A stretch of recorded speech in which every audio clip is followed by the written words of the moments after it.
Spider-Man Brand New Day might be the best Spider-Man movie I've ever seen, and I might go so far as to say that it is the best comic book film adaptation ever. One scene in particular I really connected with, but before I can get to anything like that, I do need to say, if you've not seen Brand New Day and you care about spoilers, save this, go watch it right now, come back, watch now. Okay, so who the hell is this guy, and why should I care what he has to say about Spider-Man? Here's my credentials. I don't look at this other picture of me I found. I look like I belong on a Disney Channel original from 2005, which is ironic because this is from a Christmas party in 2011. Granted, I did grow up in Japan, and we always joked that they were a decade ahead in technology, but a decade behind as far as pop culture trends and fashion goes. I've had a lifelong love for this character, and I mean lifelong. Some of the earliest and happiest memories I have are of playing with the reading comprehension guidebook for the Leap Pad, narrated by Stan Lee. I'd completely forgotten the name of this thing, and it had always bothered me because the memory was so clear. The sound effects, the individual panels.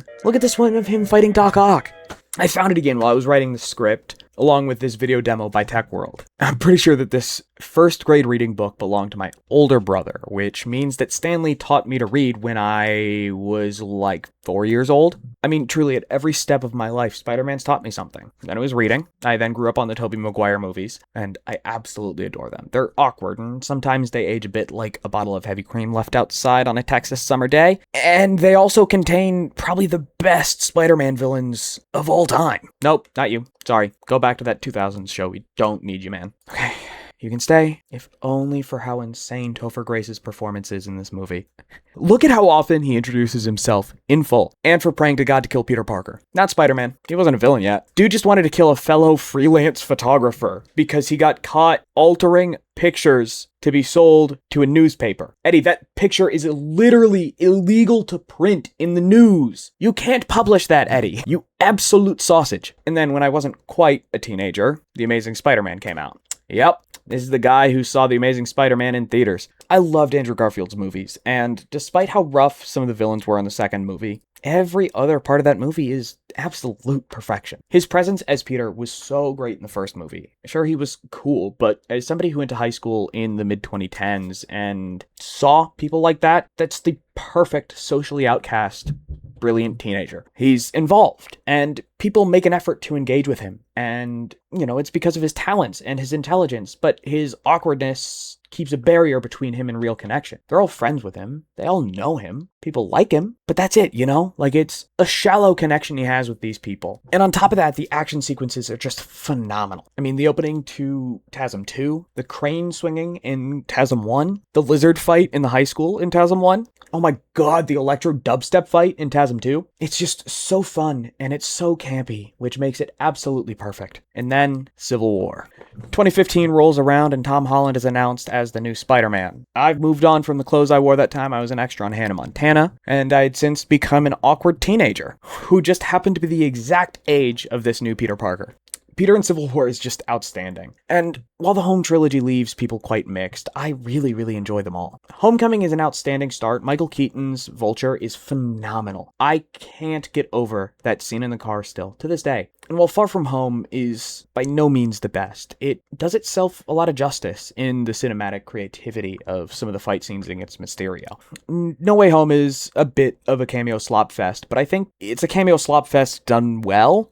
Does a damn good job of telling an emotional and meaningful Peter Parker story while honoring the character's live-action history. I think the absolute best idea they've had is to turn the Home trilogy into Peter's origin story. They end with a new swing, with a new suit, with a broke Peter Parker living on his own. He'd faced some of his classic and most iconic villains during his early career, but they were all in superficial ways, and he had a magical layer of protection from the world, both through Marissa Tomei's May Parker and RDJ's nanobot magic suppression fields. And then it all just comes crashing away, and it tears apart this facade of reality. He's lost Tony, and now May. And then the only option turns out to be to choose to lose everybody else he had left in the world. Alone. Completely and truly. Now, I'm 25, and it's been a long time. I'm a different man even now than I was when No Way Home came out.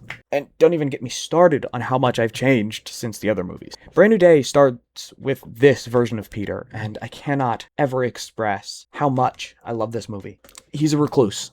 He went so far as to move to another apartment so he would live alone on the floor in an apartment room that had been used as a spare storage room by the apartment's landlord because somebody else had moved in on the same floor as Peter. He's intentionally keeping himself from forming any kind of connection with people because he's haunted by the connections he's lost. And not just lost, they're gone. The connections have just been disintegrated. He works with Detective DeWolf, who fills the role of Peter's point of contact with the police and law enforcement during the movie, and they do a lot of exposition through her. Their relationship, honestly, is a fantastic representation of Peter's emotional state throughout the movie. They're joking and friendly, with DeWolf checking in on Peter's well-being and making sure he isn't overworking himself early on in the movie, but Peter just keeps going and not really taking any of it to heart. But by the end of the movie, he actually listens to her advice on when his help is actually needed during a bank robbery so he could take the chance to actually recover from an injury. The main story of this movie is, in the words of a wise woman, small potatoes. I'm talking like those tiny little diced up hash brown potatoes. Yeah, that small. Which, it's just so refreshing coming off of such a tirade over the years of planetary level threat after planetary level threat. Every movie is threatening the entire world, and yeah, that's important when we're talking Superman or the Avengers. Do we really need that for Spider-Man on his own, you know? The entire plot of this movie is Jean Grey trying to figure out what happened to her sister. That's it. It's a low-level threat for the Marvel Universe. And the worst damage was done by things like a grandma driving a tank and some damage done to the government buildings. But, like, she was trying to figure out what happened to her sister. Oh, I guess she did make that one guy get run over. She did also mind control freeze an entire kilometer's worth of New York. Oh, and she also took over MJ's body and then pretended to be MJ while Peter took MJ to safety, and then kissed Peter while she was in MJ's body, and then told him that he could touch her and hold her in a moment of just the most horrific, emotional, not even manipulation, this is just emotional wrecking ballage? Jesus Christ, Jean Grey, you're a monster. Oh my lord. Finally, after being unable to get into the building with the body of the Scorpion, Jean decides she needs more strength. So she goes and grabs the Hulk, which, to be totally honest, is a fucking genius idea. The Hulk's got an iffy history with mind control and telepaths, so her plan was pretty solid. Okay, I do have to take a second to talk about Peter and Frank, because holy shit, John Bernthal and Tom Holland killed it in this. Spidey and the Punisher have a really long history together, so the only real important thing to me was to make sure that their dynamic worked. And oh boy, did it work. That's the thing I love about large branching stories like this, that contain many different perspectives, because in a Punisher project, Spidey would have been portrayed as much more of a childish nuisance, while being in a Spider-Man movie, Punisher got to be a more flanderized version of himself, exactly as Peter would see him. The chance to see characters from other perspectives and focuses just lets the character have a chance to have fun being the character, not carrying the emotional weight of carrying the story. Frank could just be Frank Castle. He didn't have to grow or change or develop. He could just be the Punisher. And he fucking nailed it. That scene in the hospital where Frank and Peter are joking and talking together after Peter wakes up is phenomenal. What really stuck with me is the fight against the Hulk. Frank nopes out, which was the right decision. And while the Hulk's got Peter on the ropes, literally pinned against the wall, he pleads to the Hulk just to spare him. He pleads to Bruce, his friend, as Peter Parker, not as Spider-Man. He pleads to his friend as Peter. Please stop. And while not directly stated, there's just the briefest little glimmer of recognition in the Hulk's eyes. And he lets go. And he lets the rebel pull him down.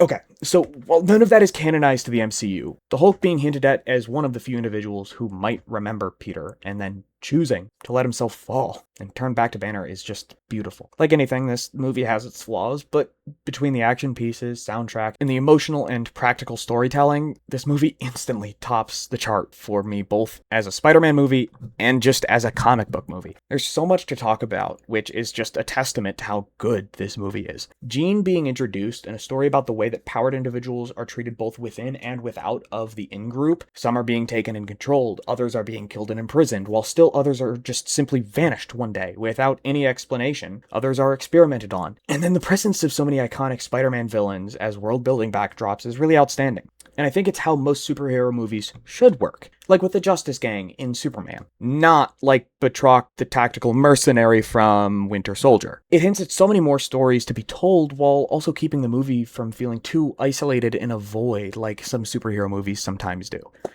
My biggest disappointment with this movie, however, was the decision that Disney made to keep Mark Ruffalo out of most of the marketing materials and to exclude him from the red carpet, likely in direct response to his vocal protests at the Oscar against the genocide happening in Palestine. Keep talking about it, donate if you can, and vote for change in every election possible to make a better world and a brand new day. Thanks for watching. Ella viene por ahí y nunca llega sola. Ella nunca llega sola. Todos los bandidos sueltan la pistola. Esta noche lo que hay.